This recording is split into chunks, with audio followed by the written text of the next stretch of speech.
In this quick tutorial, I will show you how you can change the battery in your Subaru Crosstrek key fob at home.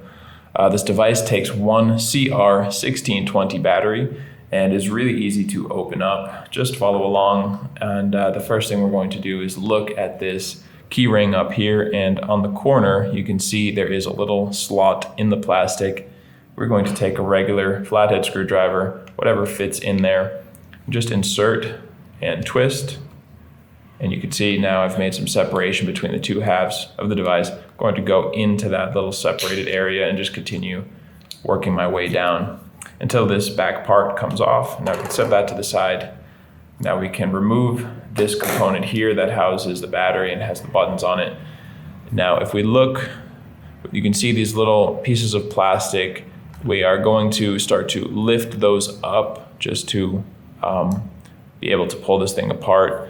So what we're going to do is hold on the sides that don't have those little pieces of plastic. Just gonna hold it like this and use the corner of our flathead screwdriver to get under. And you're just going to kind of lift it up and pry a little bit. And on the first one, it won't feel like you did much, but you've actually released the little kind of locking mechanism here. And now just turn and go to the next one, repeat the process. And now you can see it's kind of coming apart a little bit more. Do that one more time, and once you release this third one, usually it will feel kind of free enough that you can just pull it apart with your fingers.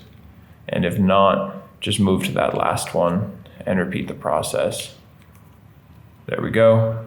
Now you can set this to the side, and we will use the flathead screwdriver again to just lift this battery out. So if you're looking at this metal component and it's pointing down, we're going to come in on the top left side, and we're just going to insert the corner of our flathead screwdriver down to the base of this plastic and get under the battery, lift it up. It's really easy to do. It practically takes no pressure at all, and you'll be able to remove this CR1620 battery. So make sure this positive side with the text, the battery information, goes face down like this. And you will just click that into place. And now we can just put everything back together. So go ahead and line these two pieces up and click everything back together until it feels nice and secure. And then you can just set this back in here and click the back of the device back into place and test it out, make sure everything looks good. And if you did everything right, if you followed along and you used one of these 1620 batteries, you should be good to go. So I hope that helped you out. If it did, you can let me know in the comment section, or let me know by just giving this video a like. And if you ever need help changing another battery in a key fob for any maker model, you can check out the rest of our tutorials here on YouTube or visit us at fobbattery.com.